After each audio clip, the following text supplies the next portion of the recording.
That's what God does. You will be restored. So clean up your life. Well, wait a minute. Clean up my life? I thought I was saved by my faith through grace. So why do I need to do anything? Oh, because Jesus said that if you love me, you will obey my commands. If you love me, you will obey my commands. And that obedience is better than sacrifice. That's why.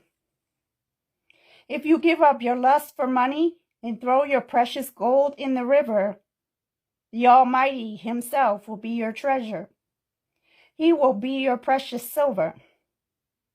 Well, if you own a bunch of expensive things right now, knickknacks that line your entertainment center, things that you invested money into and worked hard to purchase, would you be able to give it up? Would you be able to give it up? It's an honest question. Now I want to take you back just for a second to when Jesus told the disciples one by one, follow me. They didn't bring very much with them at all. Matter of fact, they left everything behind. And picking up your cross and following Him is part of this walk for some of us. Matter of fact, for many of us, considering the times that we're in, it's very possible that you're going to have to make some sacrifices. And I'm not just talking about giving up your circle of friends. Yes, there's certain friendships that you're going to have to let go because bad company corrupts good character and good morals. So if you don't want to corrupt the character that you're constantly improving on a day-to-day through sanctification, through fasting, through prayer, through worship, through time spent with God, if you start hanging around your old friends, bad company corrupts good character. So yes, you're going to have to sacrifice some friendships, some relationships. You might have to sacrifice a job. You might have to give up some of your possessions. I know that doesn't sound appealing, right? But I worked hard for this.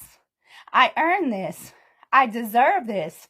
I don't want to give this away. Well, let me tell you this. Nothing you own belongs to you. Nothing you own belongs to you. It's on loan to you from God. He can take it away at any time. So be thankful that you have it, but don't get too attached. I'm going to say that again. Be thankful for what God has given you, but don't get too attached. You see, if you love the things of this world more than you love God, you have made those things an idol. You have made those things an idol. Some people make their jobs an idol. Some people make their children an idol. Some people make their possessions, their car, an idol. But would I be loving God? Would I be obeying that first commandment to love the Lord my God with all my heart, all my soul, all my mind, all my strength,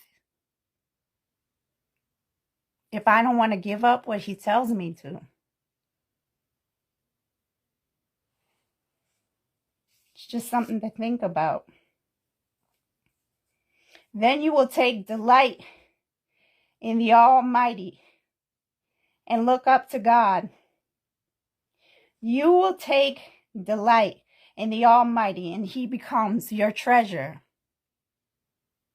He's that pearl of great price that you would take everything you owned and sell it to purchase. I know that sounds a little crazy, right?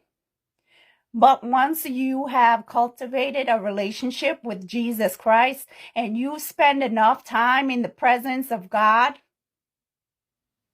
if he asks you to give something up, nothing should take his place. And you won't want anything to take his place, because he's the friend that sticks closer than a brother. He's a father to the fatherless. He's a husband to the widow. Okay, so if you're an orphan, if you're unwanted, if you never even had any family that acknowledged you or cared, he doesn't leave or forsake you. He doesn't turn his back on you. He's there every time you need him. And he's always with you. He's always with you. He doesn't go anywhere. He's a constant presence. And why would you take delight in him? Because the joy of the Lord is our strength. The joy of the Lord is our strength. What does that mean? Let me tell you something. I want you to think about a time where you were elated, off the wall, happy. And of course, it's probably because something was going really good in your life. Maybe you went on vacation.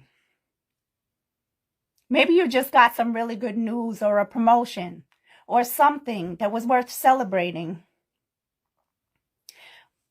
But whatever that is, whatever that was, it dulls in comparison to the joy of the Lord, because the joy of the Lord is not based on what's happening in your life, what you're facing, what you're going through.